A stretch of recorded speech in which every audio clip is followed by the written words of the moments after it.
Demi-dieu du vent et de la mer. Idole des hommes. Il faut dire Maui, métamorphe, demi-dieu du vent et de la mer. Idole des hommes. Ah, et des femmes. Des femmes aussi. Idole des hommes et des femmes. Brrr. T'es incroyable.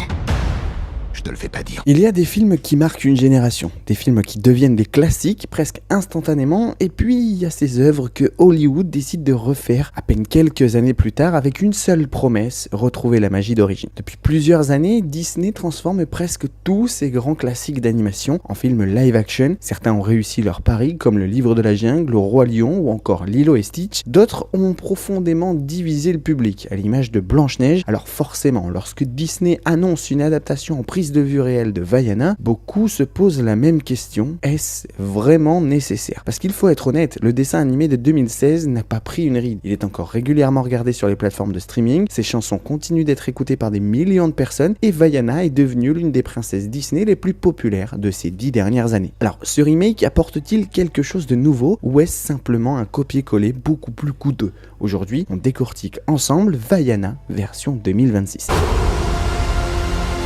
Avant de parler du film, impossible de ne pas revenir quelques instants sur le phénomène qu'a été le premier Vaiana. Sorti en 2016, le long métrage racontait l'histoire d'une jeune fille polynésienne choisie par l'océan pour restaurer le cœur de Te Fiti et sauver son peuple. Un récit initiatique, classique sur le papier, mais porté par une identité culturelle forte, des chansons devenues cultes et une animation spectaculaire. Le film avait récolté plus de 680 millions de dollars au box-office mondial avant de connaître une seconde vie absolument phénoménale grâce au streaming, devenant pendant des années l'un des films les plus visionnés sur Disney+.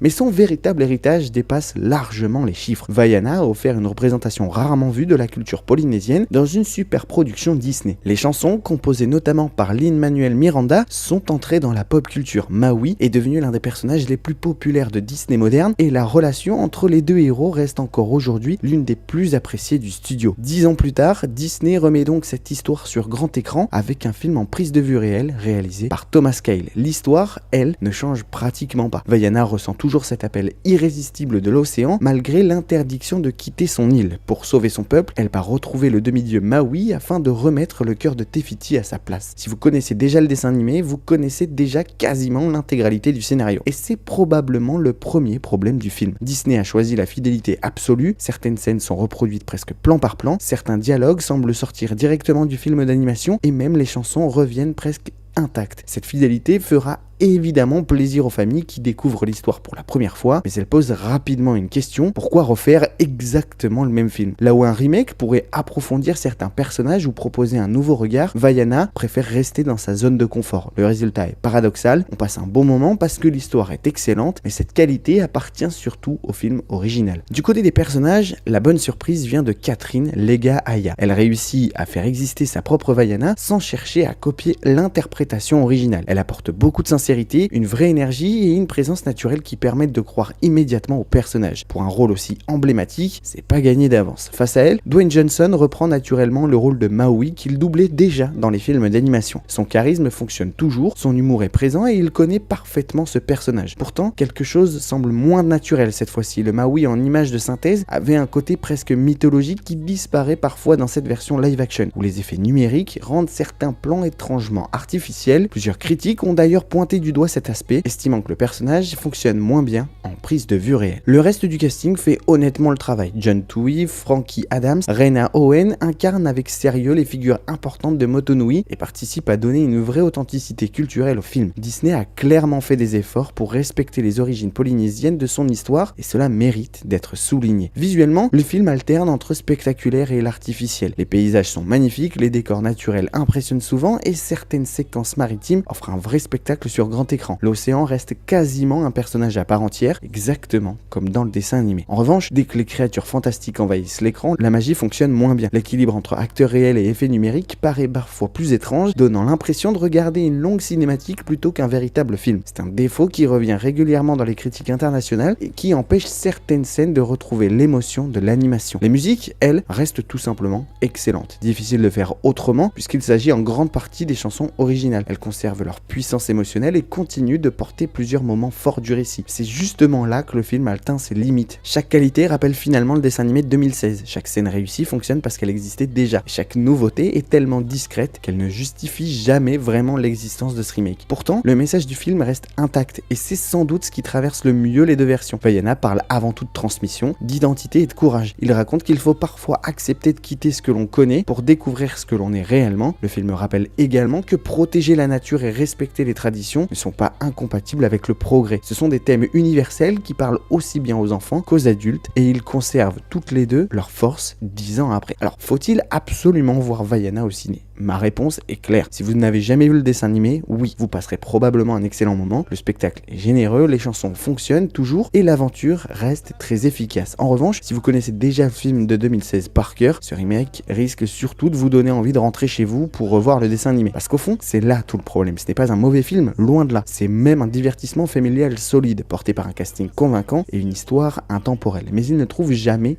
sa propre identité. Là où un remake devrait proposer une nouvelle lecture, Vaiana préfère reproduire fidèlement une œuvre qui était déjà excellente. Résultat, on admire le travail, on apprécie les décors, on chante les chansons, mais on ressent rarement cette émotion si particulière que procurait le film d'animation. Les premiers retours illustrent d'ailleurs ce contraste. Le public semble globalement apprécier cette adaptation, tandis que la critique professionnelle se montre beaucoup plus sévère, reprochant surtout son manque d'audace et sa raison d'être. Au final, Vaiana version 2026 est un bon remake, mais un remake qui ne parvient jamais à justifier son existence. Et c'est peut-être la critique la plus difficile que l'on puisse faire à un film. Merci d'avoir regardé cette vidéo. Si elle vous a plu, n'hésitez pas à laisser un like, à partager votre avis en commentaire. Est-ce que pour vous, Disney devrait continuer les remakes live action ou est-il temps enfin de tourner la page? Et bien sûr, pensez à vous abonner pour ne rien manquer des prochaines critiques ciné. Quant à moi, je vous dis à très bientôt pour une nouvelle analyse. D'ici là, profitez bien de vos séances et à la prochaine.